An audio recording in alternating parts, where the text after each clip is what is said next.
I caught her red-handed in my backyard, hauling my generator across the lawn like she owned the place. It was a quiet Thursday morning, the kind where the birds are louder than the traffic and the smell of coffee clings to the kitchen air. I'd just finished my shift at the county sheriff's office and was looking forward to spending the rest of the day fixing up the shed behind my house. Storm season was rolling in, and in our little patch of suburbia just outside of Asheville, North Carolina, that meant power outages were a guarantee. Which is exactly why I'd spent $1,200 on a brand new generator last weekend. I'd chained it to a concrete bolt behind my shed just to be safe. You can never be too careful with the kind of neighbors I've got, especially her, Francine Penmark. President of the Willow Trails Homeowners Association. Blonde bob haircut, oversized sunglasses, and a voice that could pierce drywall.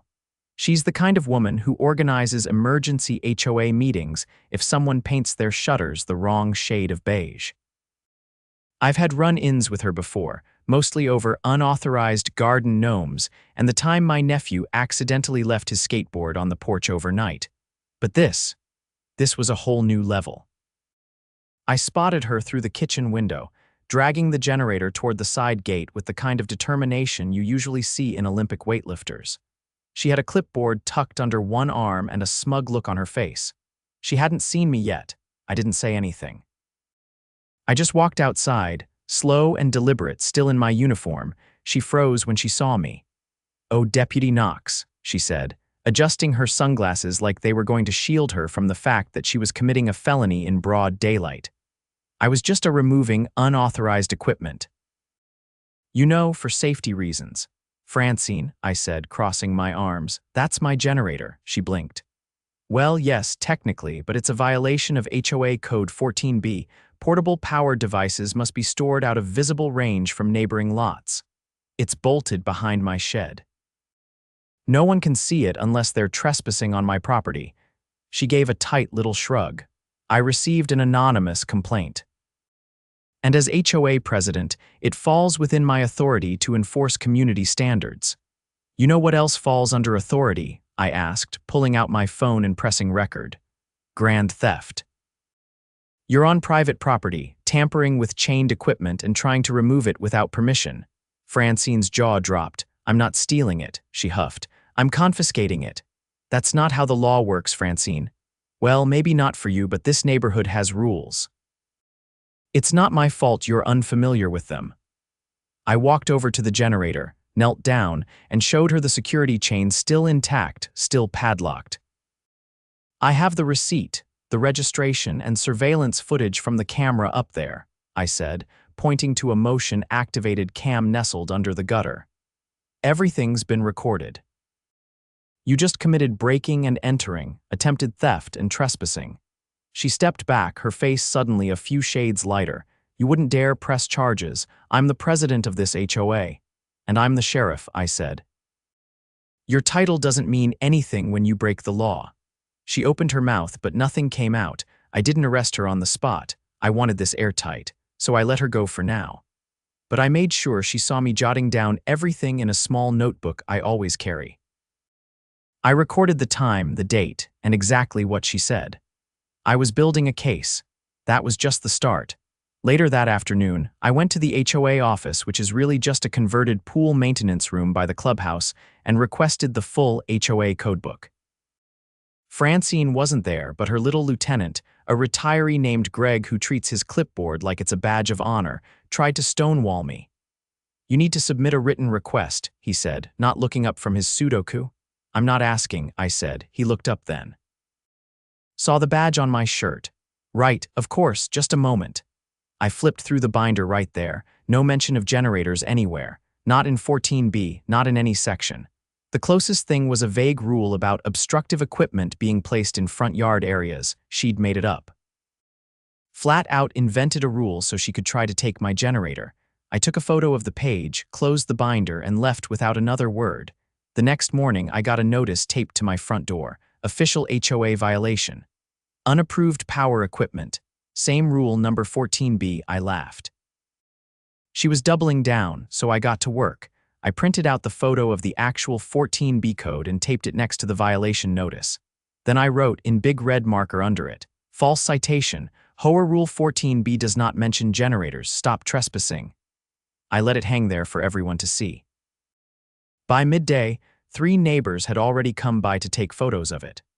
One of them, Mrs. Ortega from across the street, told me Francine had been going house to house last week, telling people to report anything unsightly, or she'd start issuing fines. She even threatened to restrict clubhouse access for non-compliance. I'd heard enough. That night, I pulled the footage from my backyard camera. Clear as day. Francine entering my yard, yanking at the chain, trying to haul the generator away. I saved it to a USB and made 3 copies. One for the sheriff's department, one for the county attorney, and one for me. I also printed out the receipt from the hardware store, the photo of the real 14B, and a sworn affidavit stating that the generator was not visible from the street or any neighboring yard. Then I filed an official report for attempted theft and trespassing. The best part, I didn't even need to tell her, because 2 days later she found out the hard way. I was sitting on my porch drinking coffee when the unmarked cruiser rolled up to her house. 2 detectives stepped out and walked straight to her door. She answered wearing one of those velour tracksuits and looked like she just swallowed a lemon when they showed her the warrant. She started yelling before they even finished reading it. "This is outrageous. I'm the HOA president." "You can't do this to me." "Yes, ma'am, we can," one of the detectives said. "You've been accused of criminal trespassing and attempted grand theft. You'll need to come with us."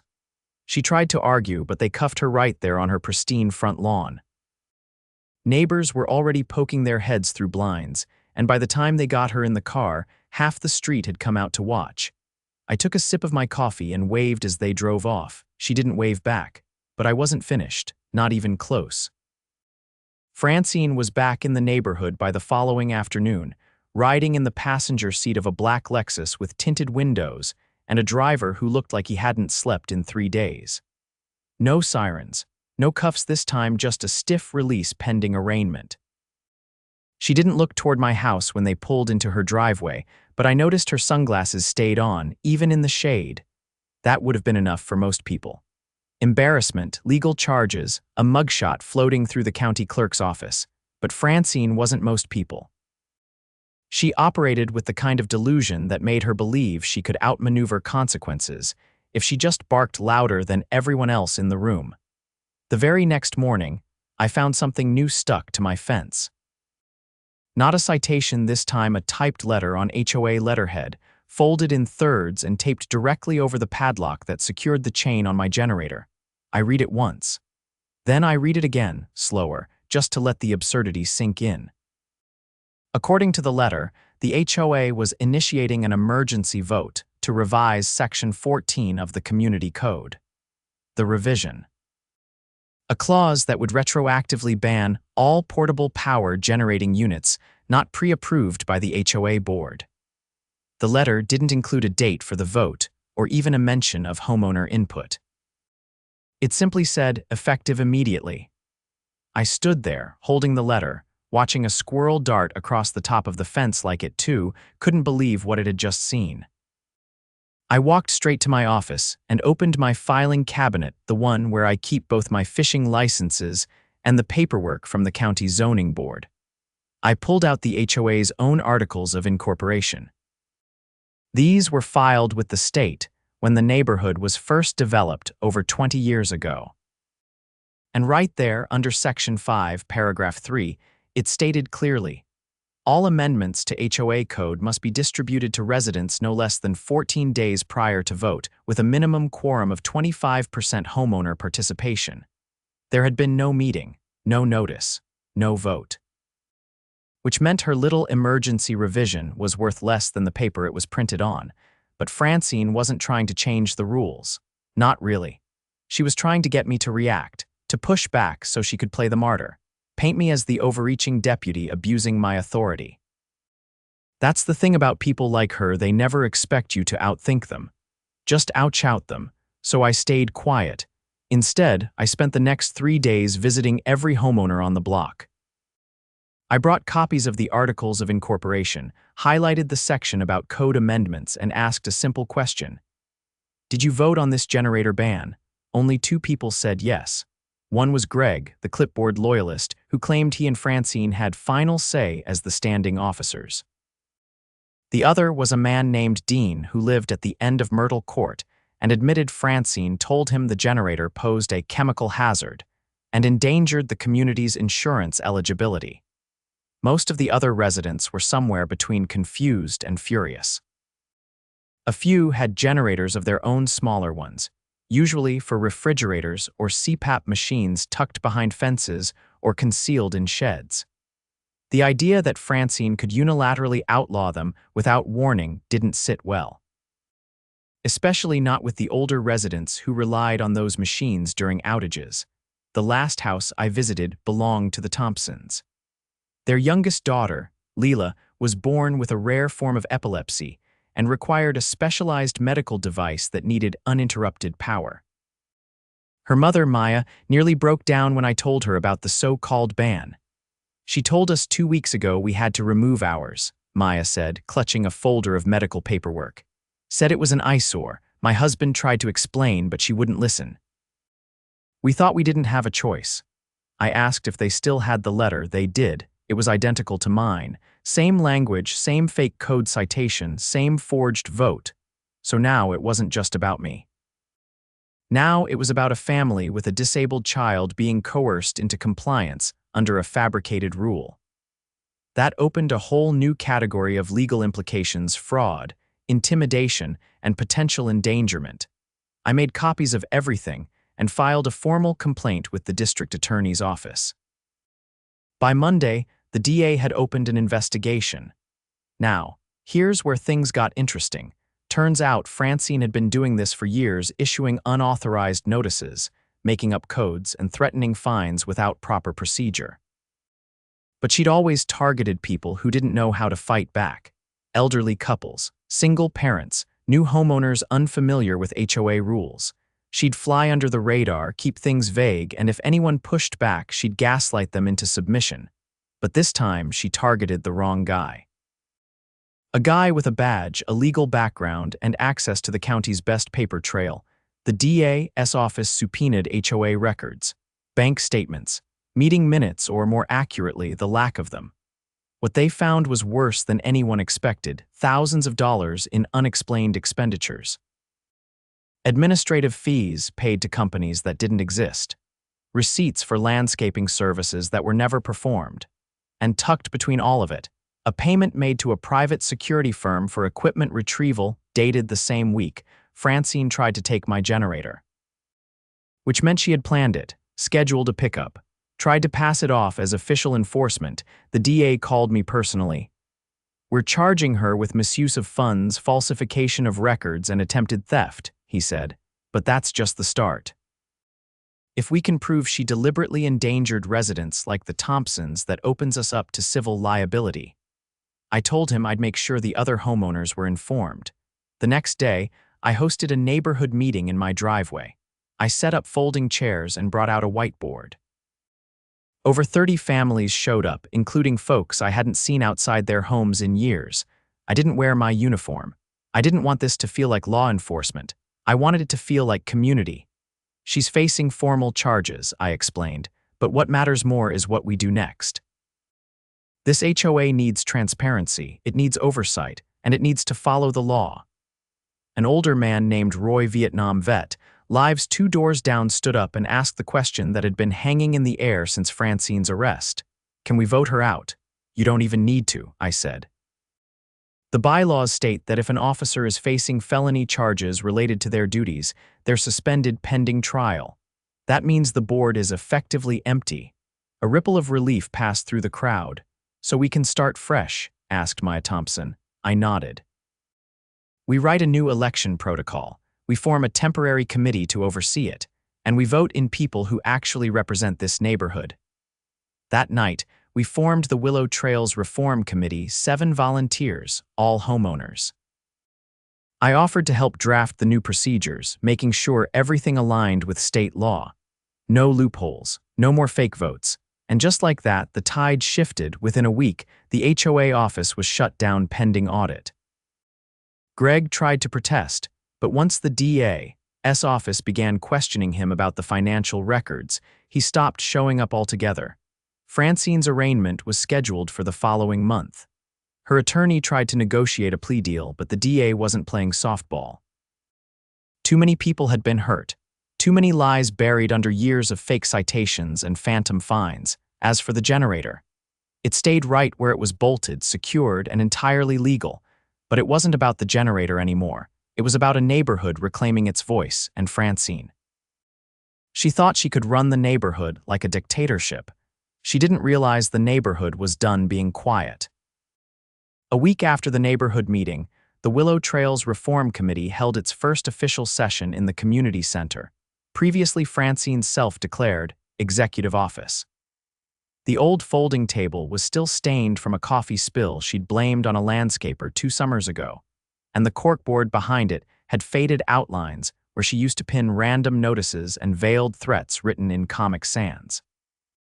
Now the corkboard was filled with handwritten suggestions from residents, real ones, things like fix the drainage behind Lot 34 and can we get a real vote on mailbox styles. For the first time in years, people were showing up not to complain, but to participate. I sat in the back that night. I wasn't on the committee. That was on purpose. I'd done my part to expose the rot. Now it was the neighborhood's job to rebuild. What I didn't expect, though, was for a man I'd never seen before to take the floor. He looked early 60s, steel gray hair tied neatly in a short ponytail, clean pressed flannel tucked into worn jeans. He stood with the posture of someone who'd spent a lifetime in uniform. "My name's Warren Blake," he said. "I just moved into Lot 12 with my wife. 3 weeks ago, I received a fine for non-compliant roof shingles." A few people chuckled quietly. "I thought it was a mistake," he continued. "So I went down to the HOA office. Francine met me there. She told me the fine was valid, and if I didn't pay within 72 hours, she'd file a lien against my property." Maya, sitting on the far side of the room, leaned forward. "She threatened a lien for shingles," she asked. Warren nodded. "That's what she said. I asked her to show me the code.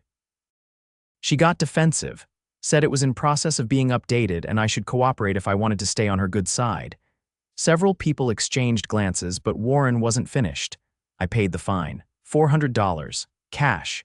She gave me a carbon copy receipt with no signature. And when I asked for documentation, she said I'd get it in the mail." He reached into a manila envelope and pulled out a bank statement. Except the deposit didn't go to any HOA account. It went to something called Cedar Management Consultants. I looked it up. It's not a management company. It's a suspended LLC registered to Francine's maiden name. The room went dead silent. I stood. "You still have the receipt," he handed it to me. A crumpled yellow slip, time-stamped and initialed. No HOA seal, no address, just roof compliance fees scribbled in shaky handwriting. "This isn't an official record," I said. "There's no ledger entry, no approval, and no paper trail linking it to any legitimate HOA action." Warren crossed his arms. "Didn't think so. Figured it wasn't the first time she pulled something like that." He was right. The next morning, I drove to the county records office. With a formal request, I accessed lien filings made in the Willow Trails subdivision over the past 5 years. I found 18. 4 of them had been dismissed outright by the county clerk due to insufficient documentation. The rest had been quietly settled, mostly by people who paid simply to avoid hassle. Among them was an elderly woman named Mrs. Lynn, who'd lived in the neighborhood since the late 90s. Her file showed a lien placed for structural noncompliance after she added a wheelchair ramp to her front steps. The lien had been paid in full $800, despite the modification being protected under the Americans with Disabilities Act. I stopped by her house that afternoon. She answered the door with a walker and a glass of ginger tea in hand. "I didn't want to fight her," she said softly. "I thought if I paid, she'd leave me alone." She said I was violating the Uniform Facade Code. Her eyes welled as she added, "That ramp saved me from falling every time I left the house." She made me feel ashamed of it. I took her statement down word for word. Then I went home and compiled every report, receipt, and name I had into a binder 48 pages thick. That evening, I met with Assistant District Attorney Shelley Reyes at her office downtown.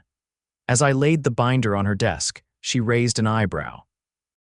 "You said this started as a theft case," she said. "Now it looks like racketeering."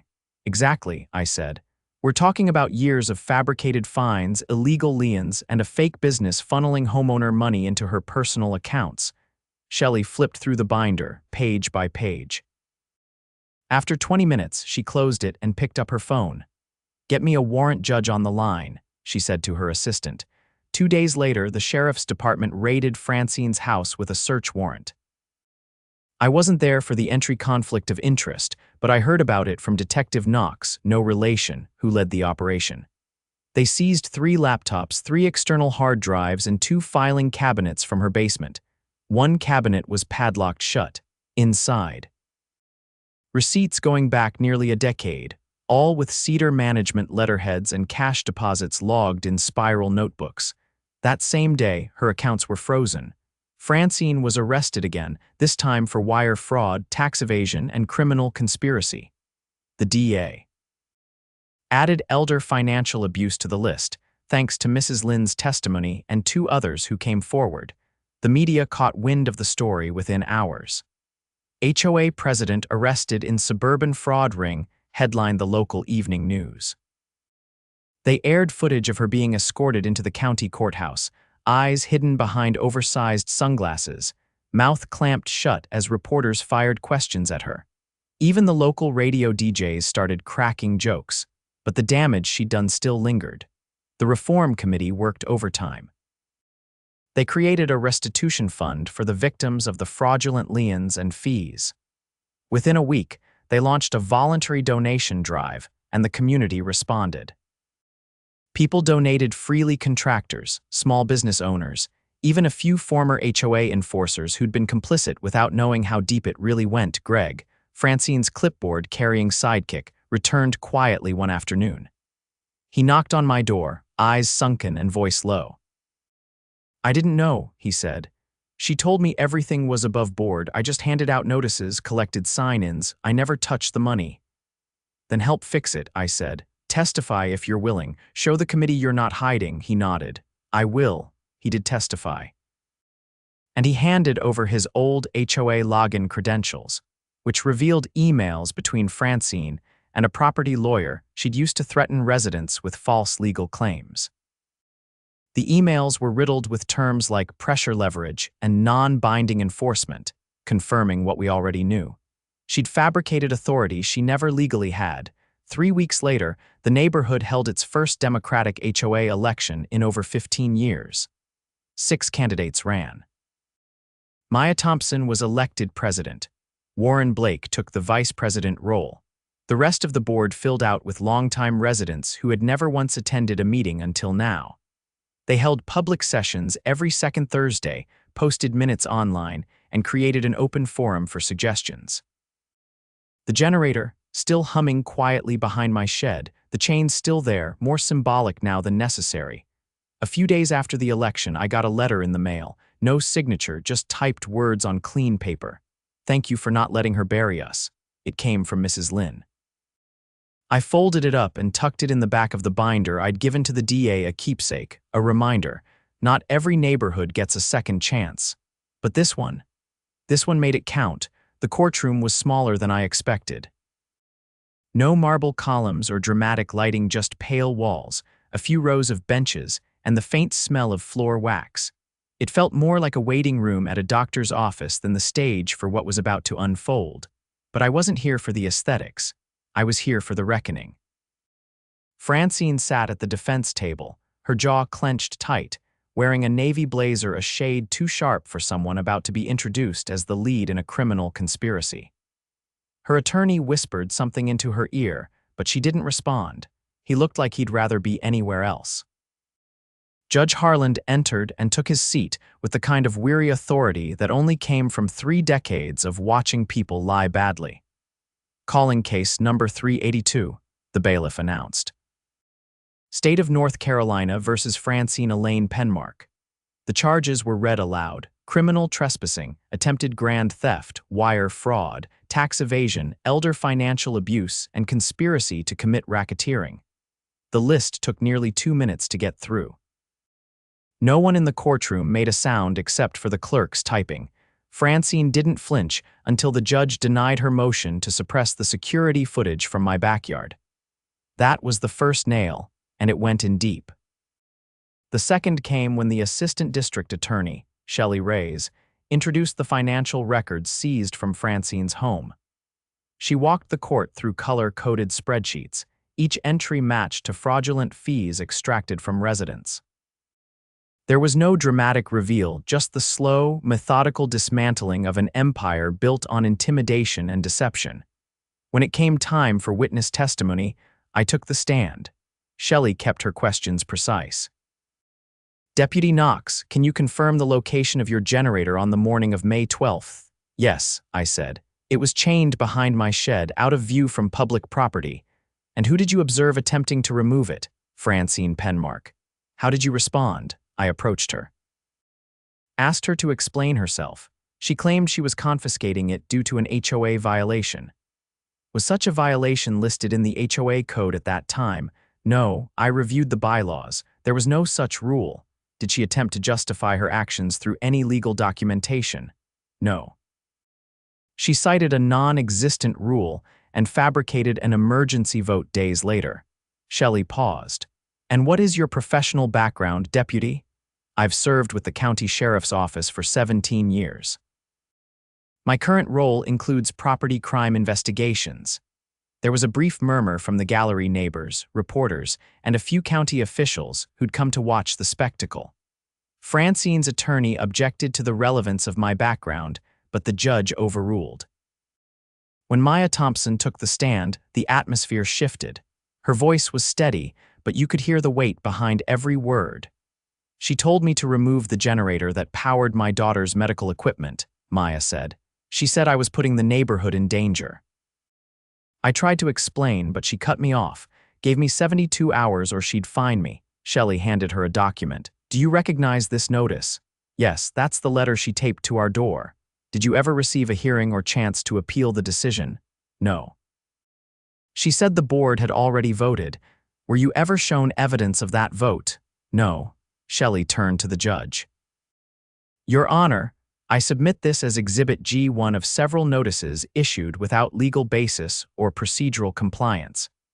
Francine's attorney tried to challenge the validity of the documents, claiming they were informal warnings, not enforceable actions. But when Shelley presented bank records showing Maya's payment routed through the shell company registered to Francine's maiden name, the defense crumbled. Warren Blake followed, presenting his receipt and the name of the fraudulent account. Two others testified, one of them, a retired teacher who paid a lien Francine placed after she discovered a crack in her driveway that violated community standards.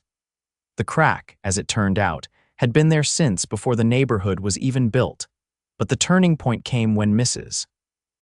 Lynn entered the courtroom. She walked with a cane, her pace measured but unshaken. Her statement was short, but it hit like a hammer. "I built a ramp to get in and out of my home safely. She told me it didn't match the neighborhood image. She fined me, threatened a lien, and made me feel like I didn't belong in my own house." The judge watched her closely.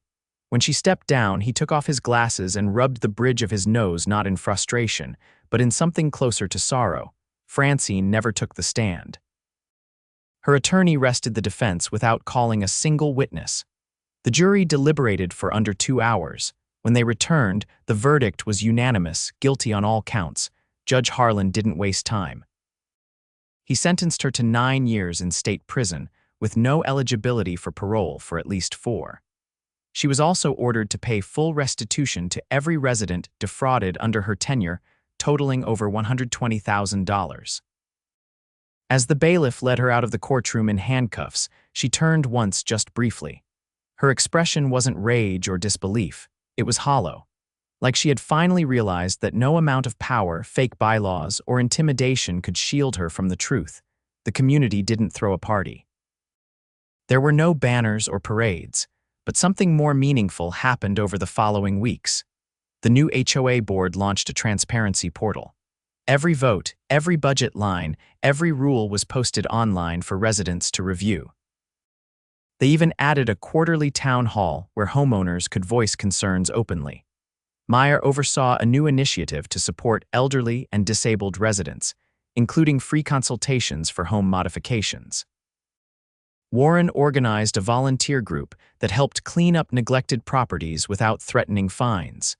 Even Greg, who had testified, joined in quietly rehabbing the flower beds around the community center. The restitution fund grew.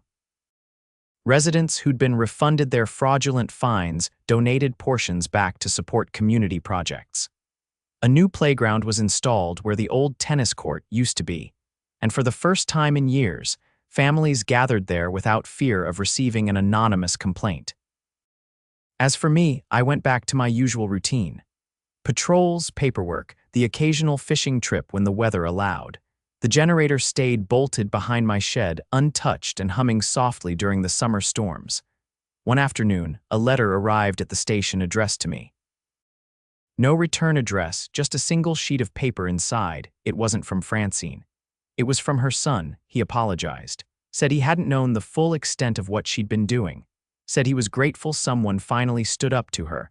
I folded the letter and filed it away with the rest. Justice doesn't always come fast. Sometimes it crawls, burdened by bureaucracy and fear. But when it finally arrives, it puts down roots. Willow Trails wasn't perfect. No place ever is. But it was ours again. And this time, no one was going to steal that from us.